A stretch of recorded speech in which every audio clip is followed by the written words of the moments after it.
welcome to the Giving Voice to Depression podcast, produced in partnership with the A.B. Korkor Foundation for Mental Health. I'm Terry, the creator and co-host of this podcast. I've lived with depression most of my life, and I know how easy it can be to feel all alone in the experience. I'm not alone, and you aren't either. And I'm Dr. Anita Sands, a licensed clinical psychologist and life coach with a number of my own diagnoses, all of which bring a certain amount of anxiety and depression along with them. There is great power in shared experiences. We share our own as we engage in intimate and candid conversations with our weekly guests, exploring different perspectives on and experiences with depression. We keep it real because depression is real. We keep it hopeful because there truly is hope, in spite of what depression tells you. Hi, Terry. Hello, Anita. So, you know that when our cars break down, we get them serviced. Our expectation is that after a couple of days and a bill which was much less, we will drive away and not have to worry about that issue for a while. When our vision seems to worsen and we're just not seeing as clearly as we used to, we know we need to get our eyes checked, and that it might be time for a new set of glasses with a different prescription. And we wouldn't hesitate to share with family members, friends, or coworkers that we need to get those things checked out, and that we're calling in someone with more training than us to get the job done. But when it comes to mental health, whether we've lost our energy, we don't really care about things in our lives that used to matter to us, that our sex drives or our sleep patterns have really changed, or even that suicidal thoughts have invaded our minds, we have gotten the message that we should somehow just be able to handle it on our own, or that getting professional help means that we're weak or even crazy. Today, we are going to talk with a therapist, our own Anita, about going to a therapist, in the hopes that taking away some of the unknowns will make the experience more comfortable. What really happens in a therapy session? Do you actually lie on a couch and talk about your parents like they always show on TV? Here now is Dr. Anita Sands, giving her voice to depression.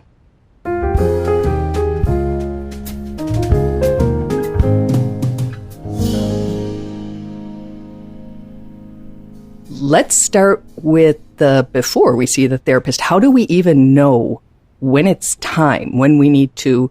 I consider it sort of throwing up a white flag, but it can be much earlier than that. Mm-hmm. You know, it'll be unique to each person, but when is the time to finally say, okay, I need to call in someone, I need to get some help? I think there's two ways to think about it. One is obviously if your depression is affecting your ability to function. You've noticed it, people around you have noticed it. We're reacting to the fact that it's really causing us problems in our ability to get through every day. But I really want to strongly recommend that we could be proactive instead of just reactive. If you're struggling, even though no one else is noticing it, and maybe you're really what other people would say is really high functioning, but it's affecting your quality of life. You don't like the thoughts that are going through your mind. You're really having to work way harder to feel good, to battle certain thoughts. You're not feeling the way you think you could or that you should. But you want to? Yeah, you just don't have to wait until it's, I don't know, so bad, that bad. Right. That's a good point. Yeah, I really want to stress that it is easier both for the therapist and for the client to really see improvement and more rapid improvement if you don't wait until it's really, really bad before you go in. Right. Come in well before you think you need it. And honestly, you're likely going to get the feedback from your therapist that, no, I'm glad you're here now. In fact, you probably could have been here 3 months, 6 months, even a year ago, and it still would have been okay to have come in and had us working on these things. It is interesting. We talked about, car repair and getting our eyes checked. Believe me, therapy wasn't even considered. So it's not like my parents denied me therapy when I was a child. It was not even on the table. It was not even in the air. It was just not considered. But when I had children, I made sure it was. And I always said to them, hey, If our feet hurt, we go to a foot doctor. If our, all those different kinds of doctors we go to for their specialty. I said, if our feelings hurt, we're going to go to a feeling doctor. So it was not they're falling apart. I'm falling apart. I need to see a therapist. It was what you just said. It's like, let's do this right. This is something I haven't dealt with before. And I even use a non-medical way of thinking about therapy to help people understand this too, which is think about when you get an attorney involved in your life. When would you seek the advice of an attorney? When you've got a major legal matter coming up, somebody's threatening a lawsuit, or you've got to deal with a very complicated, maybe a real estate issue or something where it's like, this is way over my head. I'm not really sure. There's some complicated matters going on. And it really would make sense to get somebody who understands the law, because this is confusing. There's a lot of implications. Yep. And so I will often just even take it out of the realm of the healthcare industry and just say, listen, bring in someone who has some knowledge about this and can help you navigate this entire confusing system. And that's what a good mental health provider can do too. You don't have to see a mental health person all the time. It's not like a dentist where, you got to go in every 6 months for a cleaning or a check-in or whatever. You can just go in when you need the information, when you need the assistance. So I'll use just even that analogy if it will help somebody realize, I'm not crazy, but I need some expert outside opinion, to figure out what to do here.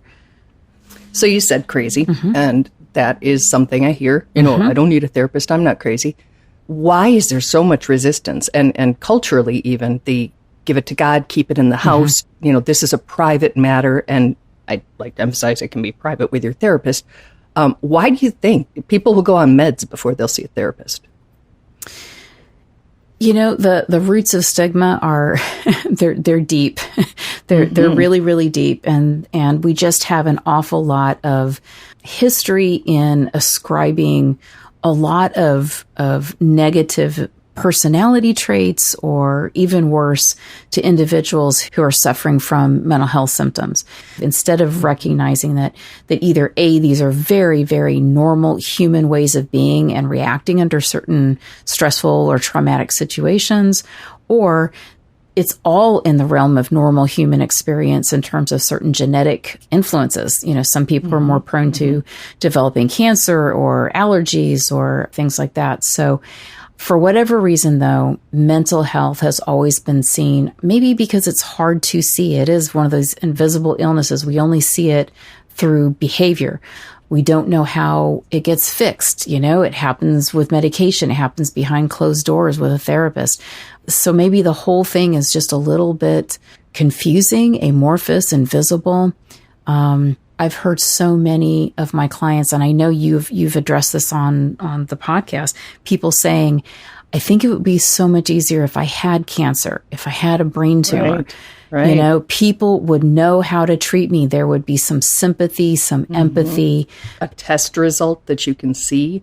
Yep. Absolutely. And some, like, nobody would think I was a horrible person, because I had cancer. But somehow people think if I can't work because I'm depressed, then that's somehow what? A personality flaw? Yeah. I'm weak. I'm lazy. What? I don't know. So no, you're not crazy to see a therapist. The healthiest people go to therapy. And I'm speaking as a therapist. I'm speaking as a person who's been in therapy, and all good therapists have gone to therapy. The healthiest people are the ones who go and get the help, get the education, get the resources, learn the new skill sets so that they can get better faster, so they can help people that they love get better. Yeah. And I've shared in a previous episode that my mother recently passed. And when I knew that was coming, I got into therapy. I hadn't been in therapy for years. And so I tried to get ahead of it, as you said, not waiting for it to take me out or down. And I knew that this could be a trigger or a factor that influenced my mental health and my depression. And I said, hey, I need to talk this through on the front end so that I'm able to handle it on the back end when it actually happens. I remember when you did it, and I remember saying how smart that was. But, it's no different than if you're saying, listen, I'm about to take a cross-country trip in my car. You're going to take it in for a full checkup. oil change, make sure the tires are good. That's being proactive. So yeah, if you've got a huge stressor looming on the horizon, that's a great time to get in. You don't need to wait until you're broken down on the side of the road. I love that metaphor. Yeah. So most of us have lots of things, right? Limited time, limited funds. If you're depressed, limited energy, to be sure. So the thought of going to see a therapist and then it's not the right one. And I think, I told you it was a stupid idea. I told you I didn't. I told you it wouldn't work. And the whole thing is never going to happen after that experience.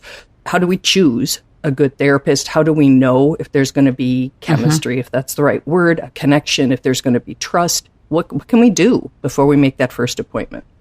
There's a lot you can do. They say you have to do therapist shopping. I like to think of it as, how did you figure out what your favorite combination of toppings was for your favorite pizza? Yeah, you do try to. Did you figure that out the first time, or did you have a lot of different pizzas and a lot of different combinations and figured out, I really hate mushrooms, don't ever put ham and pineapple on mine. Yes. Okay, so that's really important for you to remember, is that this is not a one and done. Not all therapists are alike. In fact, we're as different and unique as everybody else. Our training is very different. Our therapy styles are very different. Our personalities are very different. So for you to think, I'm going to give it a shot. I talked to one person. It wasn't a match. I didn't like it. I'm done. Therapy doesn't work for me. That's so silly. That's like ordering a pizza, all the toppings are on it that you really don't like, and saying, well, pizza sucks. You don't want to do that. Metaphor. So you got to dedicate yourself to finding the right one. And that is hard when you have limited energy, but you can look at people's profiles and kind of get a sense online of who they are and kind of what their vibe is. That can help. So you can research them.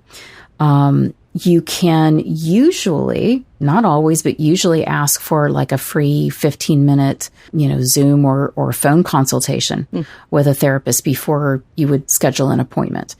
And you can, especially if you prepare for that, you can really get a sense of whether or not this is somebody that you might like to work with. It can save a lot of time, lot of time. You've written some things about how to do that, what to ask, how to prepare for that meeting, and we can link to it? Yes, absolutely. I have written about it online. We'll make sure that you can link to that. If I were going in with depression and I needed to find a good therapist, I would definitely want to know how many years they've been practicing. I would want them to be able to answer the question, how would you work with someone who, and then I would sort of kind of describe my situation. If it was, how would you work with someone who's been severely depressed for 5 years? 10 years? Or how would you work with someone who was functioning really well, but then for the last 2 weeks hasn't been able to get out of bed? How would you approach that? Being able to hear them get very specific about, what tends to work and what they found works and why they would go with this instead of this can really help you figure out, is this somebody I think I could work with? Okay, so we've made a couple calls, maybe had a couple of those free sessions on the phone, short ones, and we pick somebody, we go in, they ask the question, what brings you here today? What if you just don't even know? Because I know for myself, I didn't walk in and say, I believe I have depression and that I have been suffering this since my teens. I was like, I just hate life and I don't care about anything or anyone. And, I mean, can you do... Is that acceptable? Will that work? Yeah. I mean, do you have to know why you're there other than you just hate the way things are? No, I actually think that that's completely and totally acceptable if that's the truth. And that's how I would start if that was the situation, is listen, this is really all I know for sure. And that's part of the problem. Because, I'd like to be in a place where I could tell you exactly what's going on and what I need and how to get out of this, but I'm stuck and this is all I know. And so I'm really counting on you to help me figure this out. That's a great starting point right there. I know there are people who want a validation of their experience and for you to say, that sucks. And there's, I think, great value in saying and hearing that. There are other people who want a little kick in the ass, want a little motivation, want a little push. Can you ask, how are you going to talk to me? Yes. Yes, absolutely. Yeah, you do need to get clear about what is it that both what do you want and what do you need? Because sometimes those things are the same and sometimes they're not. Mm-hmm. Sometimes what you want is to be heard and understood and validated. And what you really need is somebody who's really going to be very kind of in your face and then get really solution focused and hold you accountable. And sometimes that's not what you need. Mm-hmm. And that's okay to do, to say to a therapist, I mean, this isn't really working. I don't think we're a good match. Would you refer me to someone else? I mean, that could sound really rude. Absolutely. It is not rude. This is the most important thing I really need to make sure that clients understand is that you need to be brutally honest with your therapist. And it's not just about you. It's about your therapist. You need to give them really clear feedback. It's not just so your therapist can be, oh, great, then I'll change and I'll do it differently. It's really so your therapist can say, I'm so glad you're letting me know this because I'm not very good at what I think you need. Let me get you to someone who can do that. We're supposed to create the safe place in therapy for you to do exactly that. And that means you being honest about your stuff, but also being honest about what's happening in the therapy session. Okay, so we have done that. We've started, let's say, a couple sessions in. Is this like they say with antidepressants, you might have to be on these for the rest of your life? I mean, I don't want to be in therapy for the rest of my life. Can I just go and say, I'm having this hard time, or as we said earlier, I'm anticipating this hard time, and when things start to feel better, you go, okay, bye? Or is it a check-in? What's the procedure? In terms of like how long should you expect therapy to take? Yeah. How long should you expect for? Yeah. Well, and does your therapist say you're done? I mean, when does it ever end? Well, first of all, again, it depends. And it depends on so many different things. But second of all, this is something you and your therapist should be talking about. So if your therapist isn't bringing it up, kind of saying, let's see what you came in saying you wanted to work on, and let's see how far we've gotten with that. And if there's anything else that has come up since then that we need to work on. But let's kind of keep a sense of where are we and have we done what you wanted. That's important that you and your therapist are having those conversations about where am I? How close do you think we are to being done? And how will we know? What's done? Right. And what is done? And maybe done for one person is, I don't think I need to come in here on a regular basis once I feel like I'm no longer battling suicidal thoughts every week, because I'm okay with a certain level of functioning as long as I don't have those. And another person might say, listen, I have a lot of extra other kinds of things that I want to master. I want to walk out of here being able to set boundaries and be assertive, and, they've got a whole other list of things that might take some more time. They may have some trauma work, from the past that they want to work through.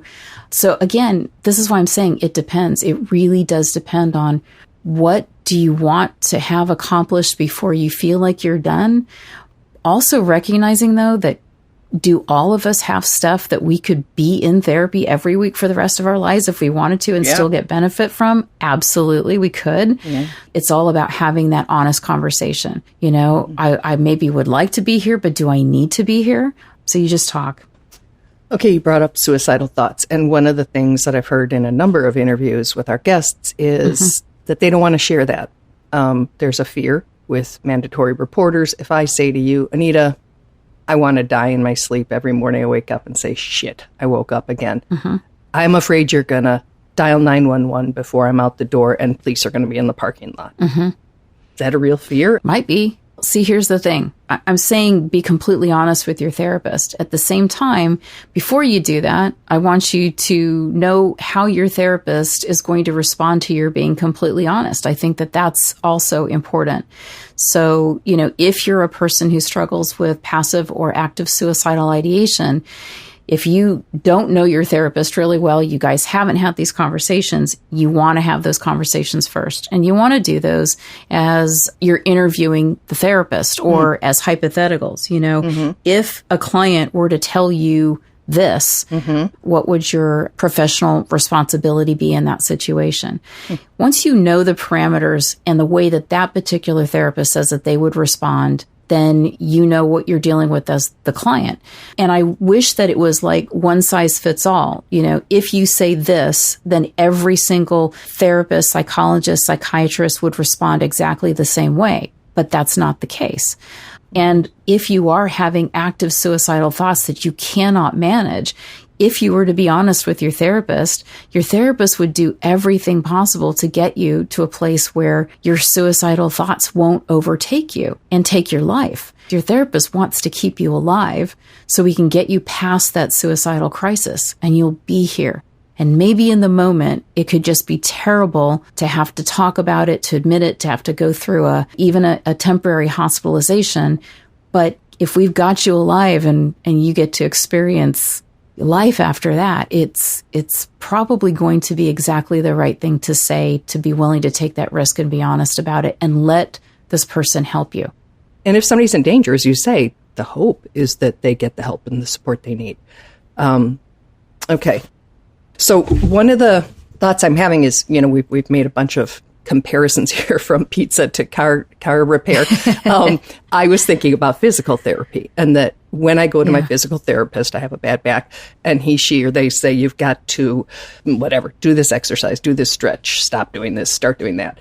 And if I don't do anything until I come in next time and they push and pull, you know, I'm not actually going to get any better, and I'm still going to be in pain. And that seems like a pretty good metaphor for psychotherapy as well. Right. Right. And it is. It's a very good metaphor. Therapy is 1 hour out of a week. That's if you have the resources and you're lucky enough to see somebody 1 hour a week. Yeah. You know, it might be 1 hour a month. And the idea that sitting with somebody 1 hour a month could actually have a huge, huge impact is kind of ridiculous. So the ability to have some influence, to guide, to direct, to, you know, ask you to try some things, to experiment with things, to do some homework, you know, like what your physical therapist would ask you to be doing between, you know, your sessions. Now that has potential. That's got some potential for there to be some change. So if you ever have this idea that somehow the therapist is going to fix me or the therapy is going to fix me, like you're the passive recipient of therapy. Right. That's not how it works. I mean, you are the most important part of therapy. It's not your therapist. They can provide some education, some tools, some encouragement, validation, support. They want to see you get better, but they don't have any control and very, very little influence over what you decide to do in your life outside that therapy session. That's all you. And so you actually have the power. You've got the power. And if you use it, it really does make a difference. Nice. Before we leave, we posted on our Facebook page asking if anybody had a question, since we were going to be doing an Ask a Therapist episode. And one man did record a question. And I wonder if you have a second to answer it. I've been listening to your podcast with my partner for the last couple of months, and it feels like a long shot, but I have to try something to help myself. I'd find it incredibly helpful to be able to have a conversation with someone about learned helplessness, shame, and how your brain can become wired to fixate on negative self-beliefs and unhelpful narratives. I've spent the last 10 years psychoanalyzing myself, and I have a lot of insight, yet I feel cognitively stuck. Any help would be unbelievably appreciated. Thank you. Okay. You know, we're not going to be providing therapy, but first of all, you're absolutely on track when you say that learned helplessness and getting stuck in negative thought patterns, there's absolutely a connection there. Definitely something that you could go into therapy to explore. There's a saying in the field that neurons that fire together wire together. So it's absolutely the case that if we think the same thought pattern over and over and over, then that's the one that our brain is going to return to the most easily. So it's very, very easy to get stuck because we're going to always go with the path of least resistance, and that includes just with the way that our brain's neurons fire. So to get unstuck really does require changing our thought patterns, and it's uncomfortable and it's weird, but there are several different methods, several different therapy techniques and skill sets that you can learn, and a therapist can guide you through them with homework exercises and workbooks, and it's absolutely worth doing because one of the things that we can take advantage of is the fact that we have something called neuronal plasticity, which means that our brain's neurons can learn how to fire together differently and wire together differently. We may always have knee-jerk reactions to certain things, but then we can make use of a different pattern, a different thought pattern, which can lead to a different behavioral pattern and a different mood state. So highly recommend that you do something about what you've discovered, which is absolutely learned helplessness and getting stuck in a negative thought pattern, depression. It's all related.